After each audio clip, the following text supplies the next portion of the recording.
All right, what's up, everybody? Daniel Barrett here from AdWordsNerds.com. How are you? Hope you're having a wonderful day. Hope you're having a wonderful week. Hope you're having a wonderful year. I want to talk a little bit about staying on top of what's going on in the online marketing world. I had a conversation recently with a client, really smart lady, going to marketing conferences. And, she's saying, I go to a lot of these conferences, I get all this kind of information on marketing. And, she looks at not only what's there, but what's not there, right? She says, I went, there were like 40 different presentations. She's like, I noticed there's a ton of stuff on Facebook ads, ton of stuff on Google ads, ton of stuff at SEO. I didn't notice anything on Pinterest. There wasn't anything about LinkedIn. What does that mean? And really clued in to what's going on in the online marketing world. And that's really refreshing, right? And it really just got me thinking, like, how much do you, as a real estate investor, the average real estate investor, of course you're not average, nobody's average, but you know what I'm saying, as a real estate investor, in the world, going out there trying to get deals, to what extent do you have to actually stay on top of what's going on in the online marketing world? How much should you care? And here's kind of the way I think about it, right? The sort of top of your mind kind of rational thing to do is like stay on top of it. If you're spending money on ads, spending money on SEO or social media or whatever you're doing, you want to stay on top of what's going on, right? A good example would be when Google got rid of the right hand side ads a couple of years ago now. That had a huge effect on the marketplace in general, right? Prices went up, click volumes went down. It's this whole thing, right? So if you didn't know about that, and you were running ads, you're just running, $1,000, $5,000, $10,000 a month. Hey, you could have lost a ton of money and not really paid attention or lost a ton of lead volume, right? So it makes sense to like, hey, I want to stay on top of it. But here is the problem with that, right? The more information you have coming at you, the harder it's going to be to make any given decision. Here's kind of what I mean. I'm on a whole bunch of internet marketing newsletters. I read a whole bunch of internet blogging marketing websites. I attend classes. I go to seminars, yada, yada. I have probably a list of, like 100 different pages of stuff that I want to learn and study and adapt to use with my clients who are real estate investors looking for motivated sellers, right? And I always say, like, if you want to know about what I do, I'm not going to talk about that here. If you want to know about what I do, you can go to motivatedsellerleads.com. You find it, right?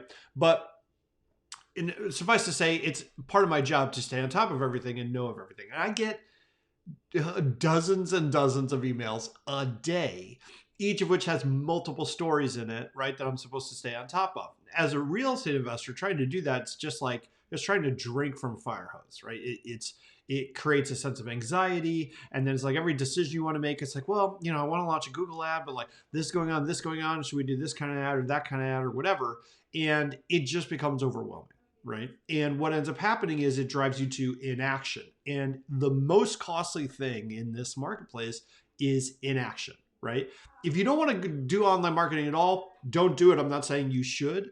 But if you are thinking that online marketing is a valuable channel for your investing business going forward, the most expensive thing you're going to do is just put off getting into it because it's like you don't learn, you don't have the chance to experiment and test. You're not getting deals, obviously, and leads. There's a huge opportunity cost to not doing it, right? So having so much information actually drives down the chances that you're actually going to do the thing that you need to do to get the deals.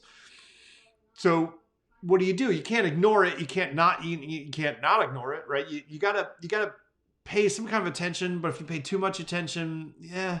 So here's kind of my take. There's really two ways you could do this. One, you do what I do, which is just hire somebody and don't worry about it. I know how to run Facebook ads or run Facebook ads for my clients all the time. I pay someone to run my Facebook ads because I'm like, you just know what you're supposed to know. That's your job. I don't have to think about it. I can focus on working with my clients, right? So that's an obvious kind of answer. But if you don't want to do that, and I don't think you need to do that necessarily, I think the thing that you do is you focus on a channel. So rather than saying, look, I need to know everything about everything, focus on a channel that you want to try to stay on top of. Let's say you want to stay on top of Google Ads. Okay, great. Focus on that channel. Pick one publication that you're going to keep top of mind, right?